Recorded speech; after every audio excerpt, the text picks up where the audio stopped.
नहीं, पका पकाया मत खाना दोस्तों, गड़बड़ कर देगा। पका के खाओ, खुद आनंद आएगा। बिना बर्डन से तैयारी करनी है। ये समझ लो कि चाहे कितना ही बड़ा दे दे, चाहे कुछ भी चेंज करके दे दे, मुझे इसमें सफल होना है। अपठित गद्यांश में से व्याकरण से संबंधित क्वेश्चन पूछे जाते हैं। तमसो मा ज्योतिर्गमय। उठो ए वीर धरा के वीर सपूतो, वो दिन आ चुका है अपने आप को साबित करने का। दोस्तों, मैं मुकेश कुमार शर्मा आपके सामने आज बहुत ही महत्वपूर्ण वीडियो लेकर उपस्थित हुआ हूं। और ये है, बहुत बार स्टूडेंट कर रहे थे पाठ्यक्रम सिलेबस। दोस्तों, सिलेबस आ चुका है और सिलेबस के अंदर जो जो परिवर्तन हुए हैं उनको मैं आप विश्लेषण करने वाला हूं, आपको बताने वाला हूं कि जो नया सिलेबस आया है उसमें क्या कुछ परिवर्तन हुआ है। वो देखते हैं अपन, इसमें कौन कौन से टॉपिक हैं, परिवर्तन हुए हैं, कहां से हमें पढ़ने हैं, इन सभी चीज़ों के ऊपर हम बात करेंगे।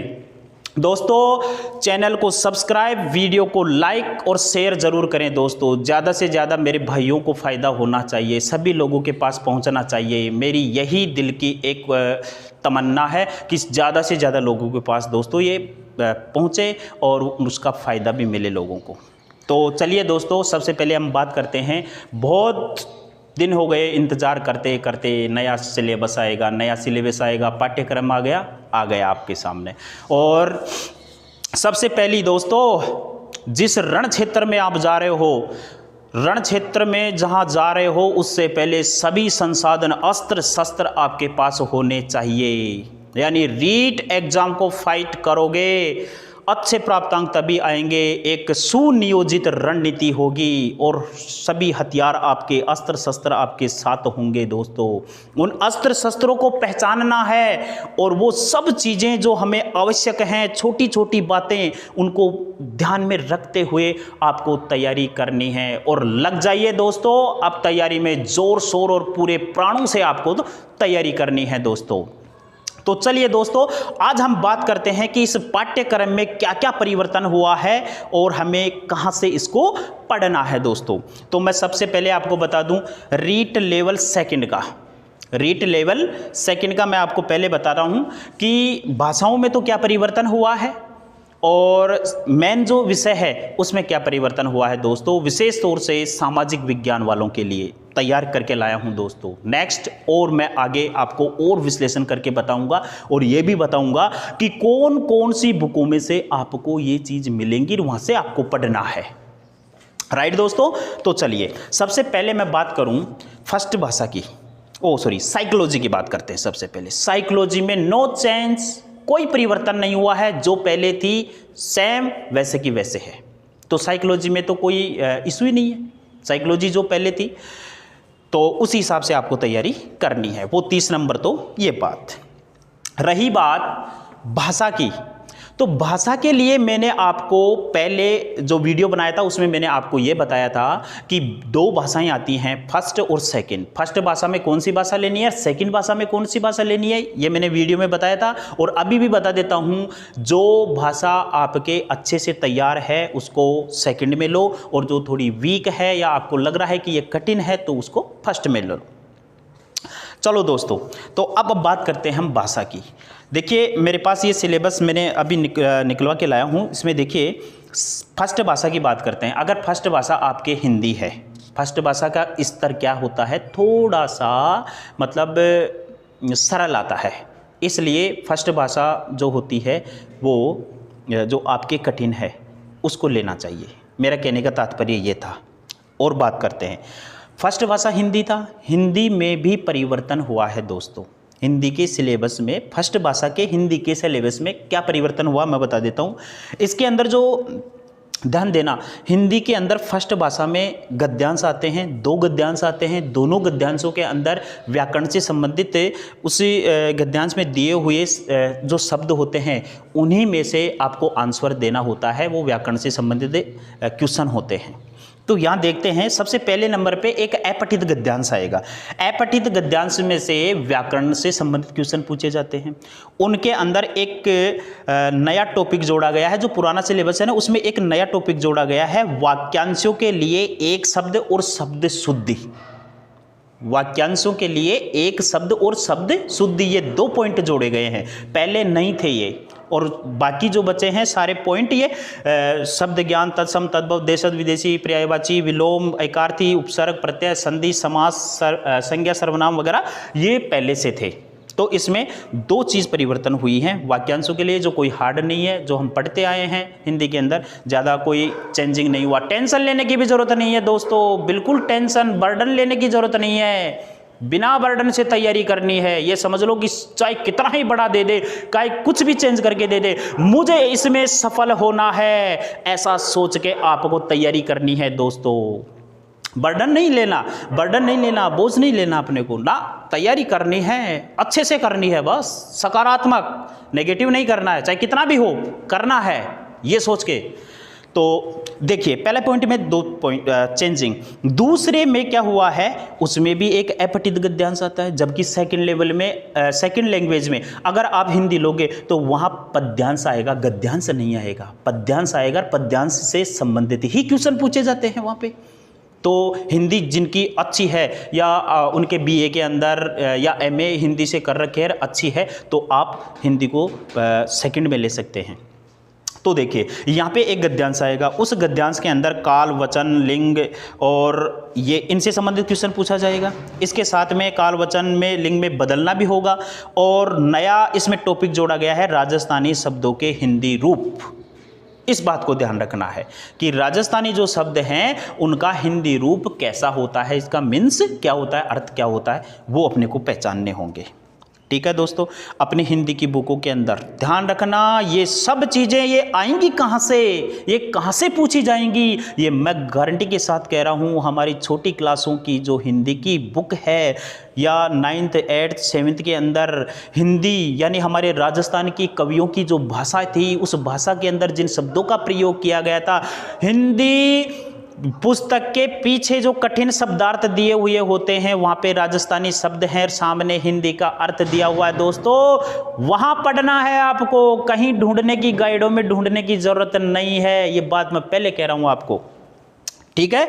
चलिए आगे नेक्स्ट आता है, तीसरा पॉइंट आता है वाक्य रचना, वाक्य के अंग, वाक्य के प्रकार, पदबंध, मुहावरे, लोकोक्तियाँ। इसके साथ में एक छोटा सा टॉपिक और जोड़ा है, विराम चिन्ह। देखिए दोस्तों, इसके अलावा बस भाषा की शिक्षण विधियां जो की है, जो पहले थी वो की वो है, कोई परिवर्तन नहीं है। एक चीज़ का परिवर्तन है, इस सिलेबस में सबसे नीचे ही नीचे एक चीज़ दी हुई है दोस्तों। ये बात मैंने पहले भी वीडियो में बताई थी कि जो सेकंड लेवल वाले हैं उनके ये जो भाषा से संबंधित जो भी क्वेश्चन पूछे जाएंगे उनका कठिनता स्तर 12th क्लास तक होगा, और फर्स्ट लेवल के अंदर वो 10th क्लास तक का कठिनता स्तर होता है। कठिनता स्तर का मतलब क्या है कि वो क्वेश्चन पूछना जो पूछेगा वो 10th मतलब 12th तक की बुकों के अंदर भी हो सकता है, उससे रिलेटेड टॉपिक का, ये ध्यान रखना दोस्तों। तो ये बहुत बड़ी चीज़ है, ध्यान रखना ये बात। आपको और कहीं नहीं ढूंढना है, कहीं आप गाइडों के अंदर, कोचिंगों के अंदर उनमें ढूंढने लग जाओ, नहीं। पका पकाया मत खाना दोस्तों, गड़बड़ कर देगा। पका के खाओ, खुद आनंद आएगा, मज़ा आएगा, अनुभव होगा आपको रियल के अंदर, बता रहा हूँ मैं आपको। नेक्स्ट, अगर फर्स्ट भाषा संस्कृत है, हिंदी आ गई, अगर आप फर्स्ट भाषा संस्कृत ले रहे हो तो संस्कृत में क्या परिवर्तन हुआ है दोस्तों। संस्कृत के पहले ही पॉइंट के अंदर गद्यांश, वही हिंदी वाली बात, दोनों में ही गद्यांश आएंगे। पहले पॉइंट में गद्यांश आएगा और उसमें व्याकरण से संबंधित क्वेश्चन पूछे जाएंगे, दूसरा भी आएगा, लेकिन इसमें थोड़ा सा परिवर्तन कर दिया। पहले जो पद्यांश होता था वो बुकों के अंदर से, किताबों के अंदर से आता था, लेकिन अब की बार जो भी आएगा वो आएगा हमारे राजस्थान की इतिहास और कला संस्कृति से संबंधित श्लोक बना के दिया जाएगा, एक पद्य बना के दिया जाएगा। उसी के अंदर से आपको सेम व्याकरणिक वही टॉपिक होंगे, उन्हीं से संबंधित आपसे क्वेश्चन पूछा जाएगा। लेकिन बेशक वो होगा किसके आधार पे, राजस्थान के इतिहास और संस्कृति, कला, इनके ऊपर होगा वो आपका श्लोक। उसके बाद तीसरे पॉइंट पे मैं आता हूं। तीसरे पॉइंट पे कोई परिवर्तन नहीं हुआ है दोस्तों, वो का वो संस्कृत अनुवाद, वाच्य परिवर्तन और वाक्य सुप्रसन्न निर्माणम, अशुद्धि संशोधन और संस्कृत सूक्ति, ऐसे के ऐसे पुराने वाले सिलेबस में भी यही टॉपिक था, तो इसमें और कोई परिवर्तन नहीं हुआ है। एक लास्ट के अंदर आप जो शिक्षण विद्या है वहाँ पे एक परिवर्तन हुआ है, इसमें पहले ये टॉपिक नहीं था। संस्कृत भाषायाम राजस्थान से संस्कृत साहित्यकारा योगदानम संबंधी ने प्रश्न, पहले नहीं था दोस्तों, अब अपने को इसमें पढ़ना पड़ेगा कि हमारे राजस्थान के जो साहित्यकार हैं, राजस्थान की संस्कृत के साहित्यकार, ध्यान रखना संस्कृत से रचना से संबंधित कोई साहित्यकार है तो उससे संबंधित उनका क्या योगदान है संस्कृत भाषा में, तो उनका योगदान, उनके ग्रंथों का, उनकी किताबों का, पुस्तकों का नाम पूछ सकते हैं, उनका एड्रेस पता पूछ सकते हैं जो साहित्यकार हैं उनका, तो उनसे संबंधित क्वेश्चन आने के चांस हैं। नया जोड़ा गया है दोस्तों ये बात। तो मतलब फर्स्ट भाषा सिंधी, फर्स्ट भाषा में अगर संस्कृत हो तो ये परिवर्तन होगा। अब आ जाइए नेक्स्ट, अब अगर आपकी फर्स्ट भाषा दोनों हो गई, संस्कृत और हिंदी, मैं इन्हीं के बारे में ज़्यादा जानता हूँ दोस्तों, औरों के बारे में मैं इतना नॉलेज नहीं है मेरे को, जो मेरे हैं जिनको मैं समझता हूँ वही आपको बताऊँगा। बेकार की चीज़ें मेरे को नहीं आती, कुल मिला के बात ये है, बेकार की चीज़ नहीं है, लेकिन मेरी समझ में नहीं आती वो। अब बात करते हैं सेकंड भाषा। सेकंड भाषा के अंदर सबसे पहले अगर आप हिंदी ले लो तो उसमें क्या परिवर्तन हुआ, पहले के बजाय अब क्या परिवर्तन हुआ है, क्या जुड़ा है। देखो, पहले वर्ण विचार, वर्ण विश्लेषण नहीं था, तो सेकंड लैंग्वेज अगर आपकी हिंदी है तो बहुत सोच समझ कर एक एक पॉइंट को देख लेना कि कितना क्या अपने इसके अंदर कवर कर सकते हैं, उस हिसाब से लेना सेकंड लैंग्वेज में हिंदी। तो वर्ण विचार और वर्ण विश्लेषण जोड़ा गया है। शब्द ज्ञान, तत्सम, तद्भव, देश विदेशी शब्द, ये तो पहले थे। एक युग्म शब्द जोड़ा गया है, शब्द युग्म या युग्म शब्द, इसको नया जोड़ा गया है। एक जोड़ा गया है शब्दों को शब्दकोश क्रम में लिखना, ये पहले नहीं था। क्रम से लिखना, कौन से शब्द का कौन सा क्रम सही होगा या किस क्रम पे कौन सा शब्द आएगा, तो वो अपने को देखना है। शब्दों के मानक रूप लिखना, शब्दों के कुछ मानक रूप होते हैं हिंदी शब्दों के, वो मानक रूप भी आपको नया जोड़ा गया है, कहने का तात्पर्य ये है, तो उनको। अब बात आती है नेक्स्ट सेकंड पॉइंट में क्या आता है, यहाँ पे पद्यांश आएगा। अगर आप सेकंड लैंग्वेज में हिंदी ले रहे हो तो पद्यांश आएगा सेकंड, पहला गद्यांश, दूसरा पद्यांश। पद्यांश में वही भाव सौंदर्य, विचार सौंदर्य, नाद सौंदर्य, शिल्प सौंदर्य और जीवन दृष्टि, उनसे संबंधित आपसे क्वेश्चन पूछा जाएगा। और उसके अंदर व्याकरणिक टॉपिक में क्या पूछेगा, वाक्य रचना, वाक्य के भेद, अंक के भेद, पदबंध, मुहावरे, लोकोक्तियाँ, कारक चिन्ह और अव्यय, ये भी जोड़े गए हैं। कारक चिन्ह और अव्यय जो पहले नहीं थे अब नए हैं। उसके अलावा विराम चिन्ह, राजस्थानी मुहावरों का अर्थ और प्रयोग, ये लेटेस्ट चीज़ है। हमारे राजस्थानी भाषा के अंदर जो मुहावरे हैं उनका अर्थ और प्रयोग, इनसे संबंधित क्वेश्चन आ सकते हैं। और बाकी सेम जो पहले था, बाकी का सारा वो का वही है, कोई परिवर्तन नहीं है। अब आ जाइए, अगर आपकी सेकंड भाषा संस्कृत हो तो संस्कृत में क्या बदला है, वही बात देखिए। पहले ही टॉपिक में जो गद्यांश आएगा, उस गद्यांश में व्याकरण से संबंधित क्वेश्चन पूछे जाएंगे। वहाँ एक तो लकार को जोड़ा गया, और लकार तो पहले से था। संख्या ज्ञानम और समय ज्ञानम, ये दो चीज़ जोड़ी गई है, पहली बार नई है ये। अब की बार संख्या ज्ञान, संस्कृत के अंदर संख्या ज्ञान, और संस्कृत के अंदर ही समय का ज्ञान, यानी घड़ी से संबंधित जो 10th में चलती हैं दोस्तों, ध्यान रखना। ये दोनों चीज़ें, संख्या ज्ञान चलता है 9th में और समय ज्ञान चलता है 10th में और 9th में, दोनों में। तो वो चीज़ें आपको वहाँ से पकड़नी है, सीखनी है। सार्धवादने, सपादवादने, पादोनवादने, ये सब चीज़ें वहाँ से लेके आना है, ठीक है। ये परिवर्तन हुआ है, पहले नहीं था। सेकंड पॉइंट आएगा आपका अपठित पद्यांश, यानी श्लोक आएगा दूसरा। वो श्लोक भी कैसा होगा, राजस्थान के इतिहास, कला और संस्कृति के ऊपर आधारित होगा, और उससे संबंधित कुछ व्याकरणिक के बिंदुओं के ऊपर क्वेश्चन पूछा जाएगा। व्याकरण प्रश्न पूछे जाएंगे, संधि, समास, प्रत्यय, उपसर्ग वगैरह, छंद और अलंकार, वहाँ पे देखिए कठिनता स्तर बढ़ गया है, उस संस्कृत की बजाय, फर्स्ट लैंग्वेज की बजाय यहाँ पे छंद, अलंकार और यहाँ पे माहेश्वर सूत्र भी नए जुड़ गए। अलंकार और माहेश्वर सूत्र नए जुड़े हैं, संख्या ज्ञान और समय ज्ञान जुड़ा है, ये 3 परिवर्तन हुए हैं यहाँ पे। ठीक है दोस्तों, और बाकी सेम है जो पहले था और कोई ज़्यादा परिवर्तन नहीं हुआ है, खास परिवर्तन नहीं है, बहुत नॉर्मल परिवर्तन है। संख्या ज्ञान, समय और कला संस्कृति, श्लोक चाहे कैसा भी आए, चाहे राजस्थान से आ जाए चाहे किताबों से आ जाए, श्लोक में तो अपने को करना पड़ेगा ही। उसकी जो संधि समास कारक, मेन बात है, अगर संधि समास कारक प्रत्यय छंद वगैरह हमें आते हैं तो कहीं से भी दो ना, उसको हो जाएगा वो तो। अब बात आती है आपकी, ये हो गया सेकंड भाषा संस्कृत। चलिए अब सबसे इम्पोर्टेंट महत्वपूर्ण जो पार्ट है वो है एसएसटी, सामाजिक विज्ञान में सबसे बड़ा जो बदलाव आप कह सकते हैं वो है सामाजिक विज्ञान के अंदर, सामाजिक अध्ययन के अंदर जो बदलाव हुआ है दोस्तों। यहाँ पे राजस्थान का जीके जो बात कर रहे थे, वो राजस्थान का जीके सबसे ज़्यादा जो है यहाँ इस पार्ट में जोड़ा गया है। और दोस्तों ज़्यादा बड़ा नहीं है, घबराने की ज़रूरत नहीं है बिल्कुल भी।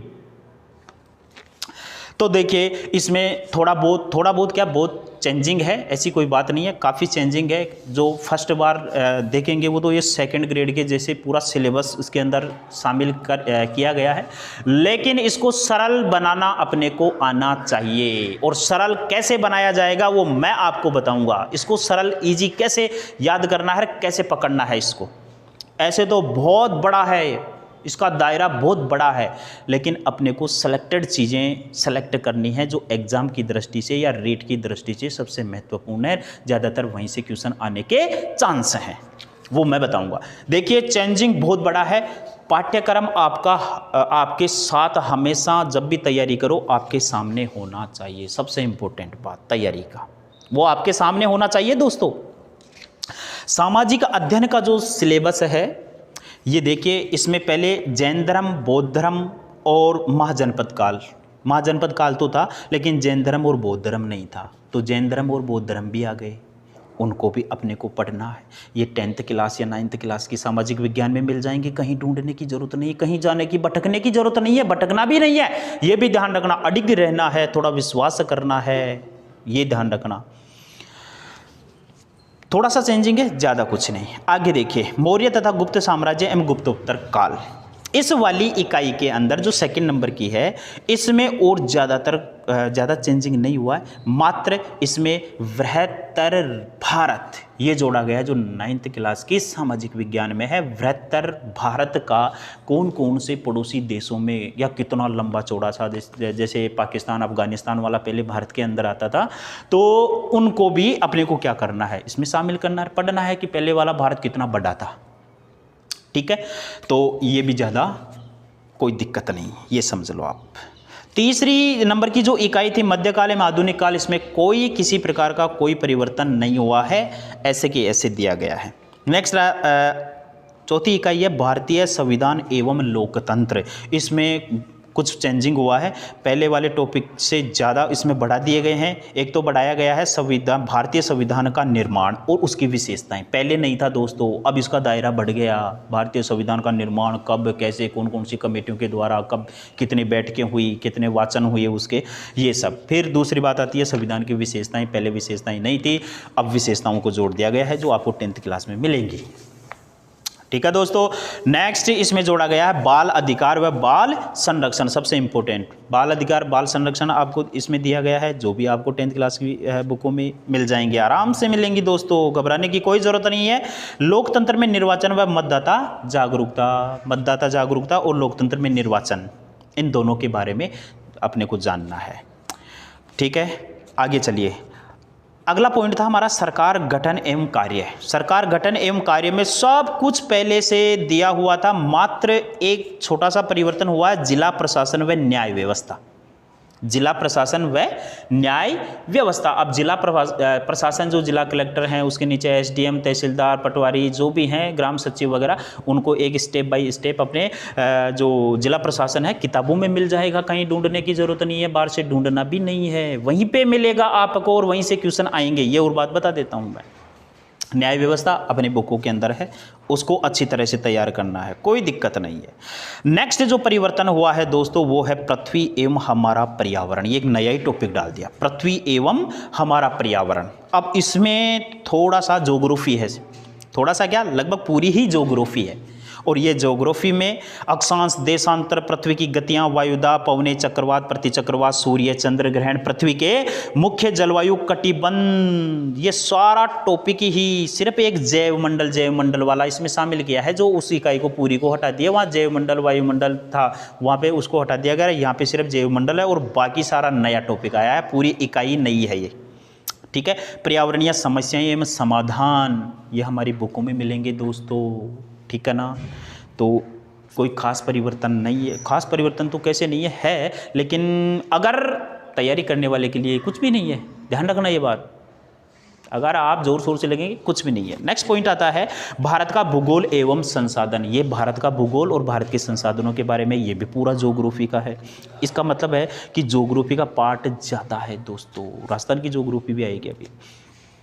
तो भारत का भूगोल एवं संसाधन, इसके अंदर पहले भी थे ये टॉपिक तो, लेकिन नदी घाटी परियोजना, एक तो ये जो 10th क्लास में ऐसे की ऐसे भारत की वहीं से पूछेगा, बाहर से नहीं पूछेगा। कहीं आप बहुत सारी सभी साथ नदी घाटियों को लेके आ जाओ, ऐसा नहीं है, देख लेना चाहिए क्वेश्चन आए तो, हाँ विश्वास करना।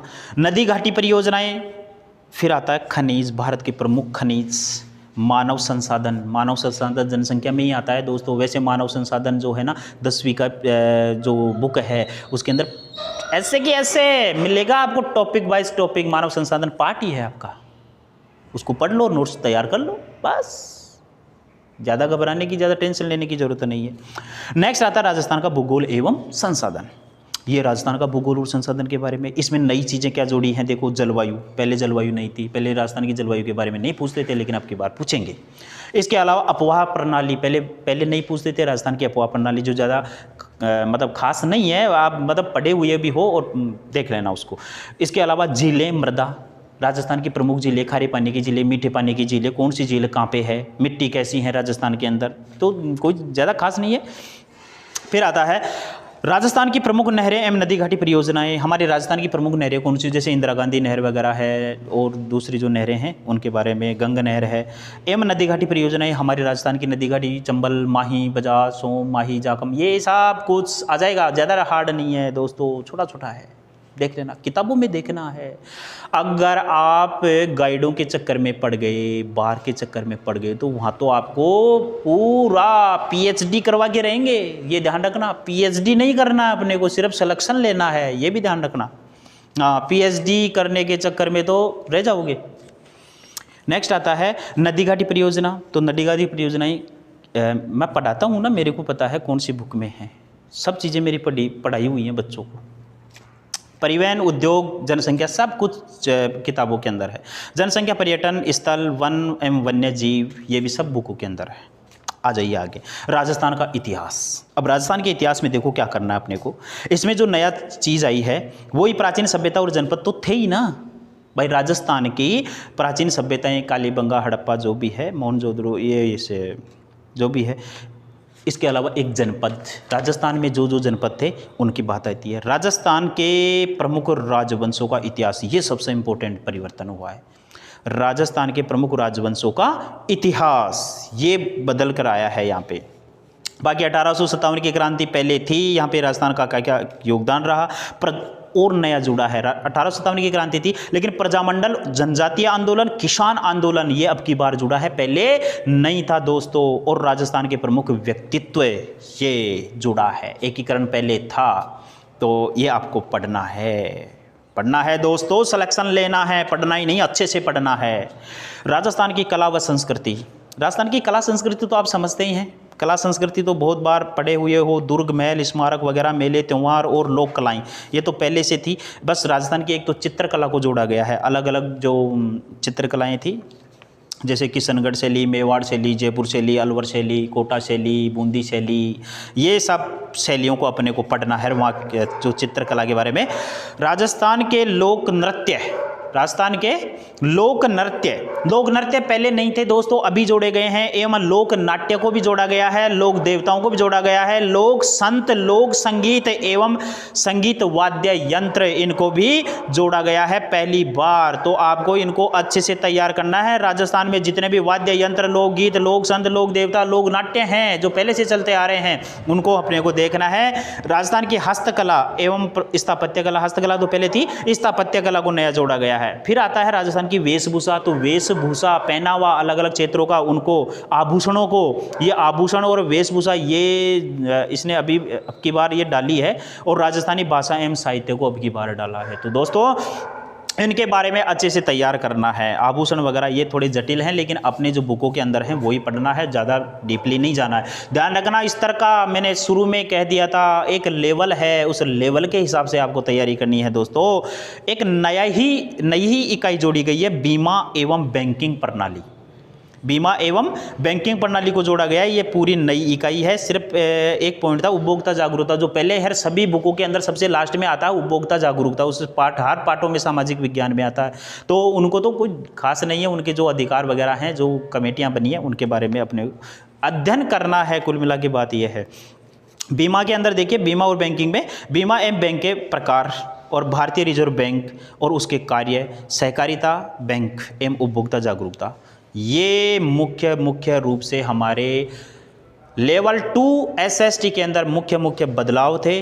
और दोस्तों अब मैं बात करता हूँ बाकी शिक्षा शास्त्रीय मुद्दे, फर्स्ट सेकंड दोनों ही वो के वो ही हैं, कोई परिवर्तन नहीं है। शिक्षण विधियाँ वो की वो हैं जो आएंगी आपके।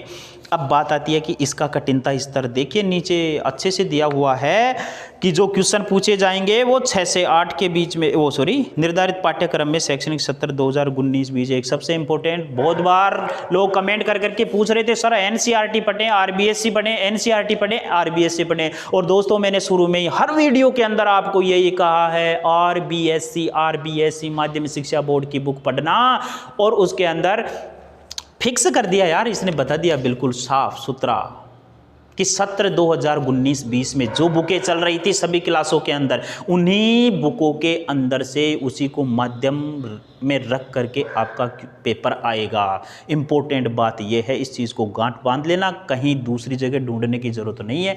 अब बस बात यह है कि इन सब जिन बुकों के अंदर ये चीज़ मिल रही है, उन सब बुकों को आप अपने पास इकट्ठी कर लो और उनके नोट्स तैयार करना शुरू कर दो। दोस्तों ज़्यादा समय नहीं है, थोड़ा लेंथी है सिलेबस आपका सामाजिक विज्ञान का। 60 नंबर ऐसे नहीं आएंगे, 60 नंबर के लिए आपको थोड़ा सा प्रयत्न करना पड़ेगा, जोश दिखाना पड़ेगा दोस्तों।